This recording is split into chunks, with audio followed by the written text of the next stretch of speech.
Uang berguna ketika dibelanjakan. Kak, penghasilan saya 5 juta nih sebulan. Bisa nggak saya traveling ke Eropa? Lah, gue juga masih ada utang.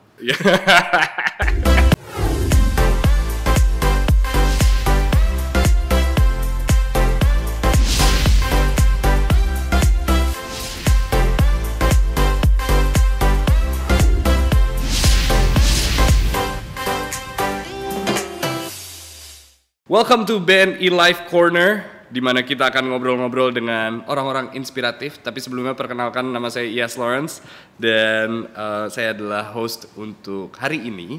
Dan kebetulan hari ini kita akan berbicara seputar financial planning. Cuman I think when it comes to financial planning kan memang agak sedikit berat kalau kita ngebahas dengan seorang expert dengan apa yang harus kita lakukan dan tidak lakukan. Cuman hari ini kayaknya gue mau sedikit mendapatkan cerita kali ya.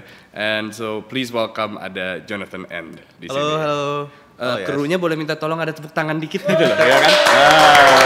Gitu dong. Jarang-jarang kita ke tempat orang, biasanya kan di rumah lewat Zoom gitu ya kan.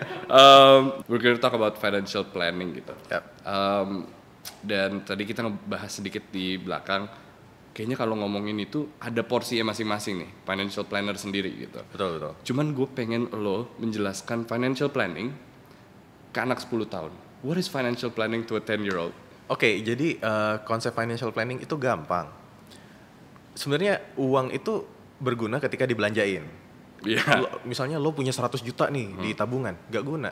Tapi ketika 100 juta lo belanjain jadi mobil misalnya, bisa dipakai buat ngantar lo kerja gitu kan. Atau misalnya jadi laptop atau jadi kamera, bisa dipakai buat ngambil foto, ngambil gambar, dipakai buat kerja juga menghasilkan uang, itu jadi berguna. Gitu kan. Nah, jadi uang berguna ketika dibelanjakan. Masalahnya dibelanjakan apa? Gitu kan. Itu sederhananya financial planning atau perencanaan keuangan. Betul. Jadi uang itu kalau ngedapetinnya susah. Iya. Itu kan. Ngeluarinnya jangan segampang itulah. Direncanain dulu. Bener. Mungkin salah satu quote ya gue suka dari lo adalah uang adalah sebuah tool. Iya, betul. Yeah? It's not a goal, Yep. it's a tool gitu. Yeah. Cuman gue pengen nanya nih, apa sih pengertian dari perencanaan keuangan yang mungkin orang suka salah tangkap gitu? Oke. Balik lagi. Jadi menurut gue kita perlu ngeset dulu tujuan finansial kita itu apa. Oke, tujuan finansial itu apa sih? Sesimpel gini. Dalam hidup kira-kira kita tuh mau ngapain sih? Apa yang bikin kita bahagia? Gitu kan. Misalnya, gue bahagia kalau gue berkeluarga gitu kan. Gue sangat memimpikan punya keluarga yang harmonis. Berarti oke, lo berkeluarga, ada dana pernikahan di situ. Ya dong. Masa nikah nggak butuh duit gitu kan. Terus juga lo nanti keluarga gue akan tinggal di rumah yang seperti apa? Ya dong. Kalau lo mau punya anak, berarti anak gue butuh uang buat pendidikan juga. Mungkin gue juga butuh, kalau cewek ya, lo akan butuh buat persalinan segala macam. Itu kan juga ada biaya, gitu kan. Nah ini kan mulai lo list aja dulu. Lo list sehingga lo tahu, ternyata buat nikah gue butuh misalnya 200 juta. Buat biaya beli rumah gue butuh 1 M. Wah, udah 1,2. Nah, jadi penting nggak lo beli boba? Iya. Tapi itu mimpi besar berarti. Betul. Do you categorize your dreams? Apakah itu salah satu hal sebelum melakukan pengaturan keuangan, memiliki kategori untuk mimpi kita masing-masing? Misal mimpi kecil, mimpi besar gitu. Ada seperti itunya? Sebaiknya gini. Balik lagi kan sebenarnya ini stat personal ya. Financial planning itu personal. Tiap orang bisa beda-beda. Nah makanya balik lagi, apa yang bikin lo bahagia? Tujuan hidup lo apa? Ada orang yang kayak, gue pengen berangkatin orang tua gue umroh. Kalau memang itu bikin lo bahagia ya silakan. Gitu kan. Nah sekarang masalahnya umroh butuh berapa? Misalnya umroh butuh 100 juta atau 50 juta gitu kan. 100 juta buat ayah dan ibu sepasang gitu kan. Ya udah, jadi lo kumpulkan lah uang. Atau lo cuman sayang ibu lo, jadi ibu lo aja yang dikirim, itu gak apa-apa ya? Ayah nabung sendiri ya. Bisa juga. Atau mungkin gini, mungkin ayahnya masih bekerja gitu kan, jadi yaudah ya aku bantu nih buat ibu. Kan? Bisa juga. Nah jadi kalau itu kan lo cuma butuh mengumpulkan uang 50 juta 100 juta sehingga akhirnya umroh. Apakah lo butuh ngumpulin 1 M? Gak juga gitu. Nah jadi ini kita tabung pelan-pelan dan gak harus yang aneh-aneh loh. Soalnya kayak lo mau beli sneakers, tapi ya lo nabung dulu. gitu kan. Jangan langsung asal beli, harus direncanakan. Takutnya malah lo beli sneakers malah, lah gue juga masih ada utang, belum dibayar, bayarnya pakai apa? Malah jadi ketika teman lo ngechat, lo tiba-tiba lo blok, lo hilang gitu. Jangan gitu juga. Jadi kalau if we go personal gitu ke diri lo sendiri, financial planning ini dikenalin ke lo lewat siapa dan kapan? Sebenarnya secara nggak langsung ya, gue menerapkan financial planning dari gue kecil, dari SD. Mungkin gara-gara dulu gue cukup pelit pas SD. Jadi gue Temen lo dikit ya pasti. gue SD tuh di tahun 90-an gue Oh, udah iya, SD. iya. Mungkin lo belum lahir. Oh, belum. Nah jadi gue ceritain dulu, gue dikasih uang jajan tuh 100 perak sehari. 100 perak itu ya zaman gue ya, itu masih bisa beli permen 4, jangan sedih. 4 ya? Masih 25 perak harga satu permen. Dan dulu harga komik, gue suka baca komik, Dragon Ball apalah segala macam. Harga komik itu masih 3.000 perak. Nah jadi gue mikir, jadi setiap bulan setiap hari gue dikasih cepek, setiap bulan gue dikasih jatah beli satu komik. Terus gue berpikir, kalau cepek ini gue tabung, dalam sebulan gue bisa beli satu komik lagi. Jadi gue bisa baca 2 komik. Iya. Nah jadi daripada gue jajan tuh, duit cepetnya nggak gue jajanin. Jadi tiap hari gue dikasih bekal juga sama nyokap kan, bekal mie instan di Tupperware yang kalau udah siang udah kotak gitu. Iya. Atasnya berembun Tupperware ya. Iya. Udah kotak tapi masih enak kan. Iya. Jadi gue makan itu, uangnya gue tabung, di akhir bulan gue bisa beli komik lagi. Nah itu kan sebenarnya financial planning. Iya. Lo menunda menunda uang lo keluarin buat hal-hal yang kecil buat mencapai tujuan yang lebih besar. Gitu. Jadi nggak harus kayak financial planning harus beli rumah, harus apa, nggak juga. Bisa juga kayak lo mau liburan gitu kan, ada budget juga, lo nyisihin budget. Atau lo mau beli kamera, lo mau beli mobil juga bisa. Oke. Berarti ini bisa buat semua orang ya? Bisa banget. Buat financial planning ini dan sesuai mimpi atau kategori keinginan masing-masing gitu. Iya. Mungkin financial planning lo gitu, kalau bisa cerita sedikit, what was your biggest financial planning moment gitu?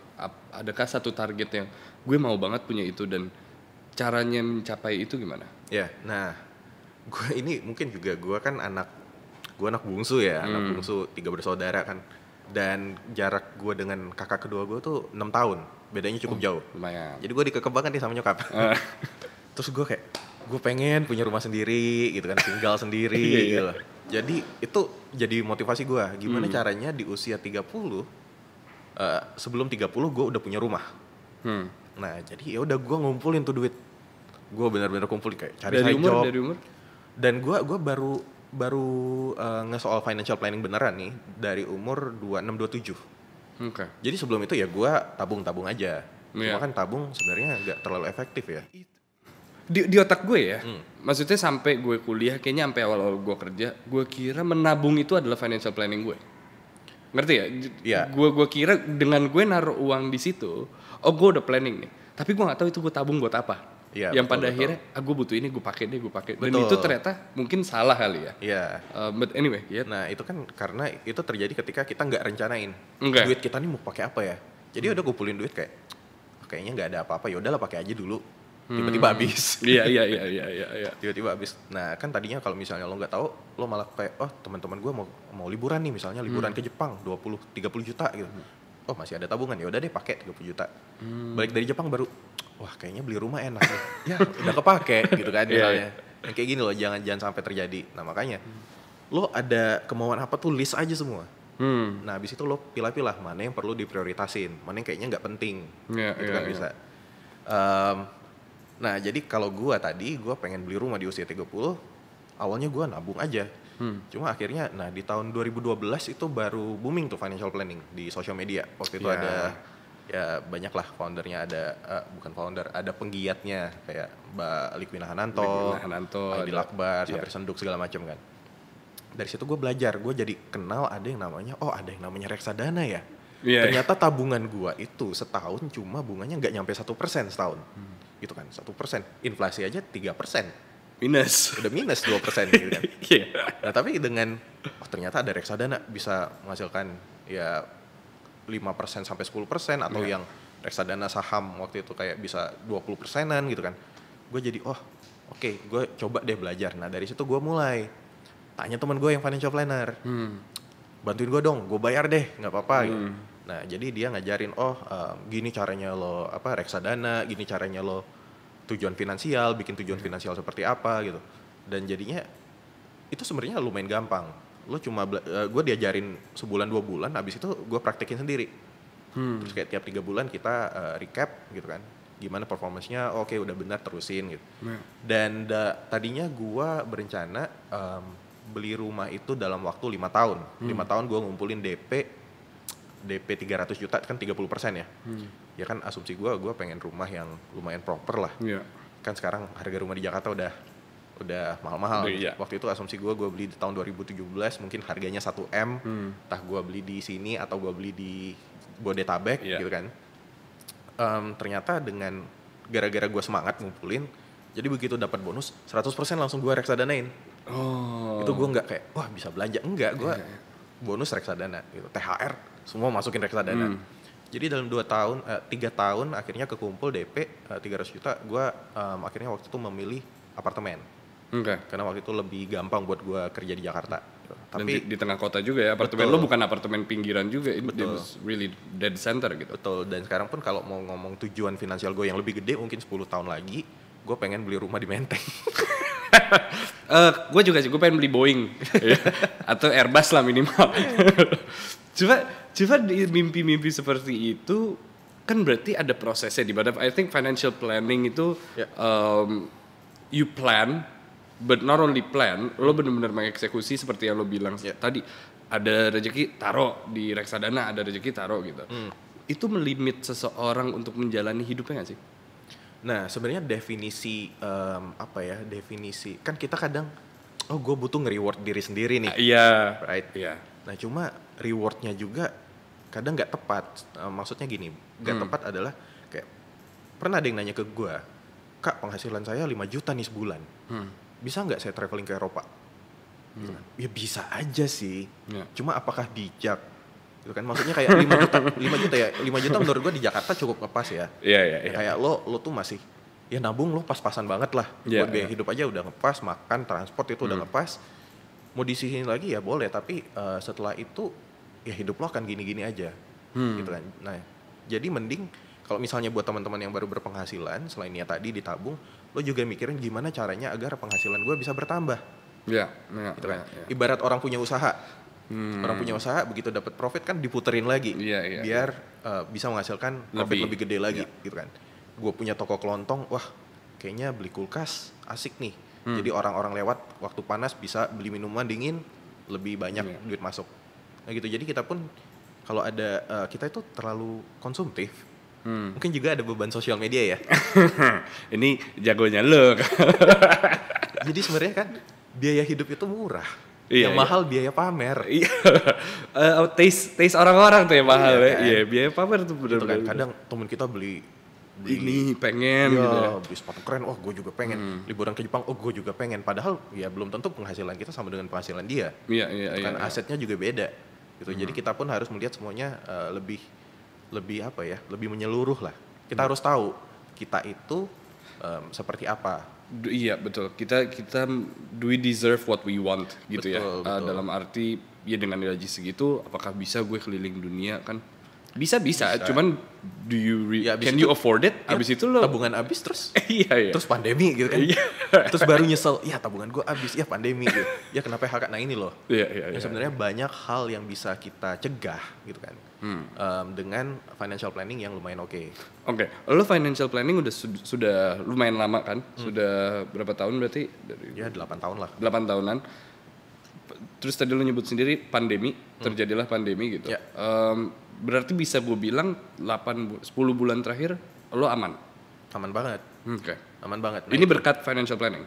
Iya. Salah satunya gini, jadi ada yang namanya dana darurat. Yes. Right?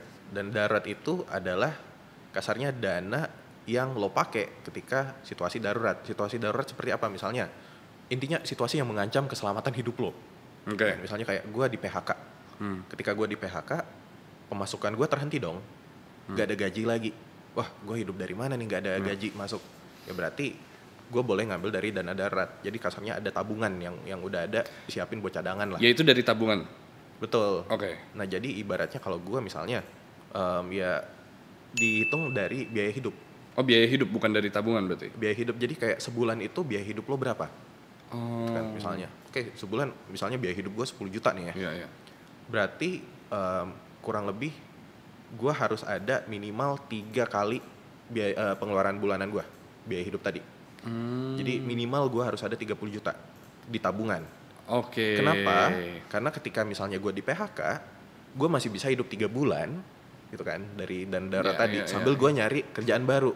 Jadi 3 bulan udah cukup lah, bisa lah buat nyari sumber pemasukan lain, sumber pemasukan baru. Berarti 30% dari biaya bulanan? Bukan 30%, biaya bulanan dikali 3. Oke, biaya bulanan dikali 3. Biaya bulanan kali 3. Nah, kalau pandemi menurut gue sekarang mau lebih aman kali 6 aja.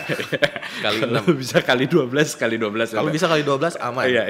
Ini karena gue single. Iya. Gue single. Dan kalau misalnya gue punya pasangan gitu kan, menanggung hidup seseorang atau misalnya gue nanggung hidup salah satu orang tua gue. Itu ditambah 3 bulan. Jadi yang tadinya misalnya gue 6 bulan, karena gue punya pasangan jadi 9 bulan. 9 kali pengeluaran bulanan. Kalau misalnya gue punya anak gitu kan, atau misalnya gue menanggung hidup orang tua gue 2, itu jadinya ditambah 3 bulan lagi, jadi 12 kali. Gitu. Jadi semakin banyak yang lo tanggung ya hidupnya, ya harus lebih banyak lagi dana darurat. Berarti pelajarannya aja kalau bisa sendiri ya sendiri aja gitu ya. Gak usah peduli sama orang lain gitu ya. Enggak, gue ngerasa itu kan sesuatu yang sebetulnya simple ya. Cuman ada momen dimana lo pasti merasa yang tidak darurat itu darurat. Right. To what extent is emergency menurut lo? Berarti yang mengancam berhentinya penghasilan. Ya mengancam kehidupan lah. Misalnya kayak lo kecelakaan gitu kan. Ternyata nggak di cover asuransi. Oh ya udahlah. Lo gunakan dana darurat gitu kan. Mungkin lo salah beli polis atau apa gitu. Pakailah dana darurat. Kenapa? Karena ya kalau misalnya nggak dikeluarin, ya nyawa lo bisa terancam, bisa bahaya. Gitu kan. Tapi misalnya kalau buat beli sepatu, kalau misalnya lo nggak beli sepatu, apakah lo akan mati? Itu kan pertanyaan itu. Buat liburan, kalau lo nggak liburan, apakah lo akan mati? Iya, oke.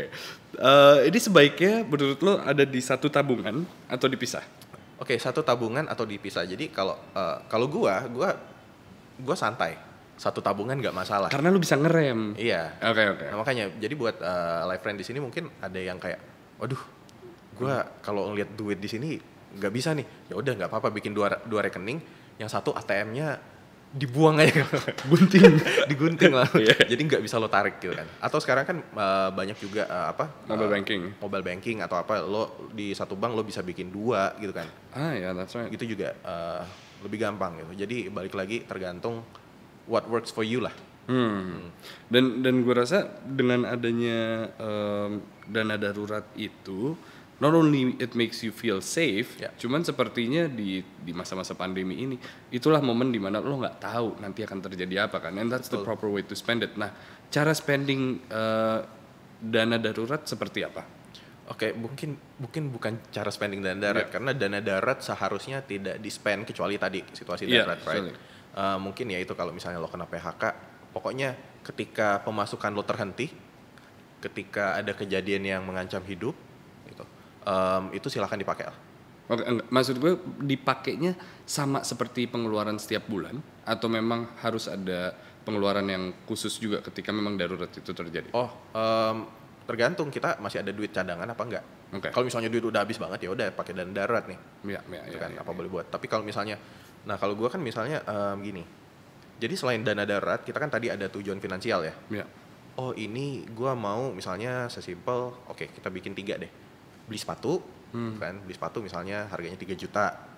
Gue mau liburan gitu, harganya 30 juta.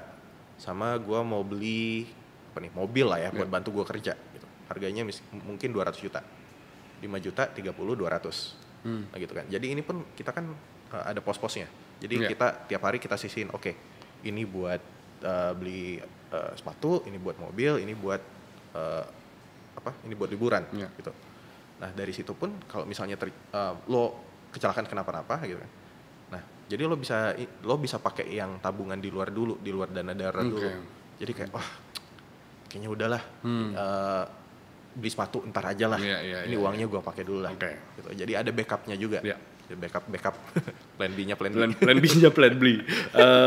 Ini tuh sama dengan asuransi nggak sih sebenarnya? Dana darurat itu. Agak beda. Okay. Nah, kalau gue jelasin juga di financial planning itu ada piramida financial planning ya. Yeah. Jadi di bawahnya itu ada yang namanya keamanan keuangan, terus kenyamanan keuangan, baru dana waris.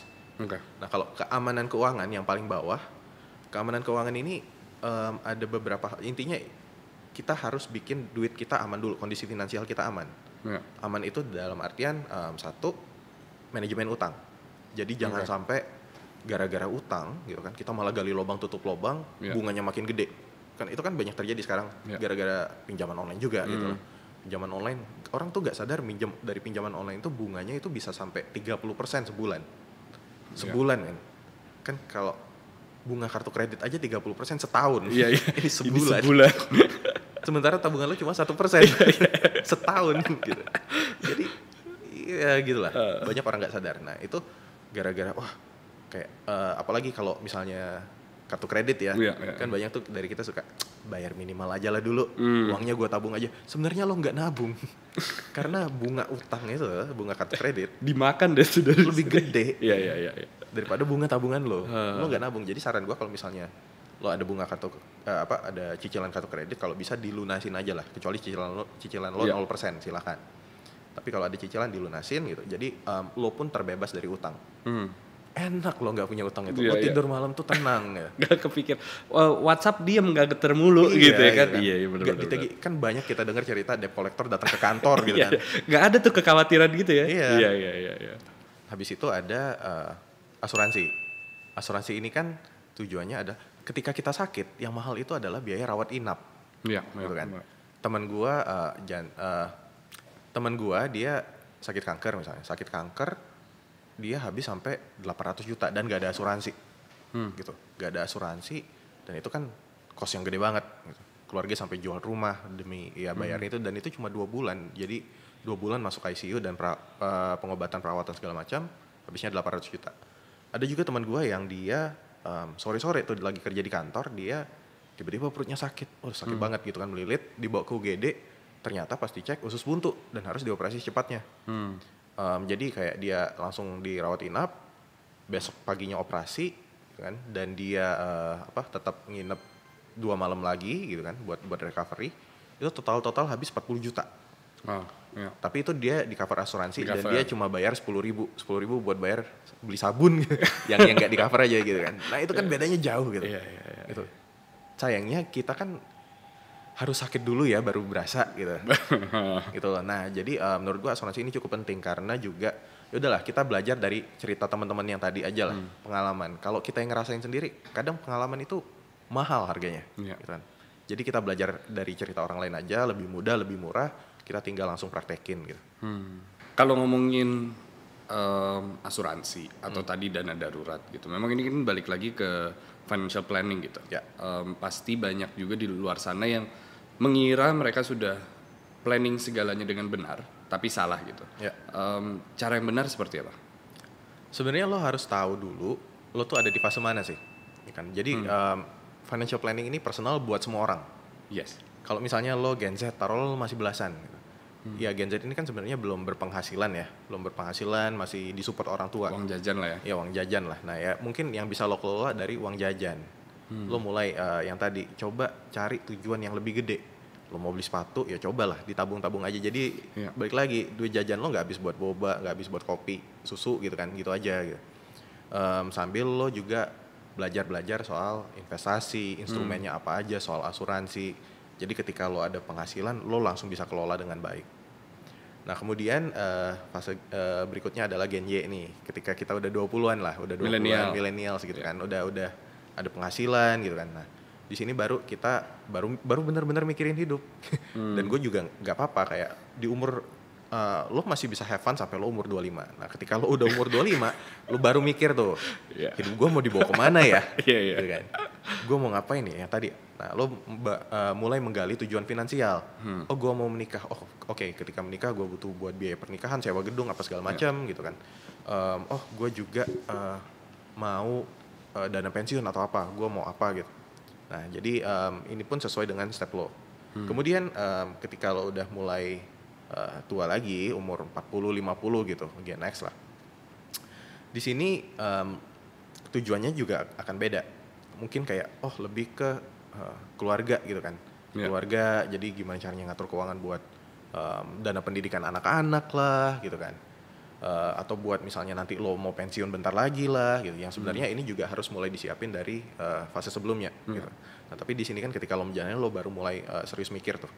Gitu. Dan ketika di yang berikutnya generasi baby boomer mungkin udah usia 60-an, udah nikmatin aja hidup lo gitu. Justru sebenarnya banyak gue ngobrol sama teman gue nih, financial planner juga. Gue ngobrol sama teman gue nih, financial planner dia. Jadi ketika gue ngobrol sama dia ngasih insight yang bagus. Jadi ternyata banyak sandwich generation ya. Sandwich generation itu milenial dan diantara kan. Betul, karena mereka masih harus nanggung hidup orang tuanya. Ternyata banyak juga yang kejadian gara-gara orang tuanya kayak nggak pengen memberatkan hidup anaknya gitu. Jadi mereka yaudahlah gue coba uang gue diinvestasiin, tapi ternyata investasinya bodong. Jadi uangnya hilang semua. Atau mereka salah, mereka jadinya kayak gue coba deh beli rumah mau dijual lagi, jualnya susah. Gitu. Jadi malah jadi bergantung sama anaknya lagi. Nah jadi buat udah generasi di pensiun ini santai aja, nikmatin hidup lo dengan uang yang sudah dipunya gitu. Tapi budaya kita kan nggak seperti itu, ngerti? Bukan kayak budaya Barat yang memang orang tua pensiun udah kelar nih. Istilahnya kalau kita lihat misalnya di Amerika tuh kayak when you reach 60, ya hidup lo, hidup gue, ya kan? Kalau kita kan sepertinya ada rasa tanggung jawab dari anak ke orang tua. Betul. Ataupun sebaliknya, orang tua ke anak yang masih merasa bahwa ya udah deh dia masih membutuhkan gitu. Nah itu berarti ada porsinya di financial planning. Sebenarnya kalau itu kuncinya komunikasi doang. Ngomong sama anak lu gitu. Iya, komunikasi. Karena gini loh, kadang kita berasumsi. Iya. Dan malah jadi beban sendiri. Gue harus kayak gini ke ayah gue, padahal ayahnya santai-santai aja. Atau ayahnya juga kayak, anak gue harus gue bantu gini, padahal anaknya juga santai-santai aja. Bisa jadi ya. Bisa jadi. Banyak masalah sandwich generation itu yang kelar dengan komunikasi. Cuma kan ya mungkin seiring waktu anaknya mulai sibuk, jadi komunikasi mulai minim gitu kan. Nah jadi ya udah saling berasumsi gitu. Nah padahal kalau mau dijelasin, ya udah gitu. Soalnya kita dalam keluarga ya belak-belakan aja. Oke, ada dana segini, investasi di sini gitu. Ada utang nggak gitu kan? Jangan sampai tiba-tiba orang tuanya meninggal gitu. Tiba-tiba anaknya ketiban utang. Utang juga bisa diwarisin loh, hati-hati. Iya. Bisa diwarisin loh.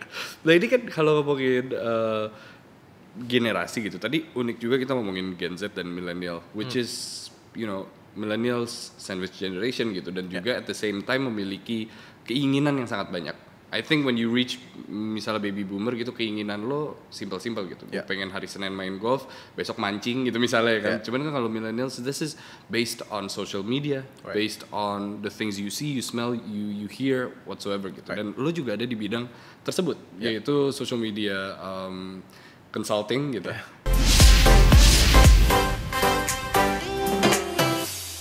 Sebenarnya ada masa di mana gue menjadi social media consultant, tapi I want to delete my social media. Itu efek ke financial planning kita juga kan. 70% orang tidak bisa mengelola keuangan dengan baik. Karena menurut gue ini penting.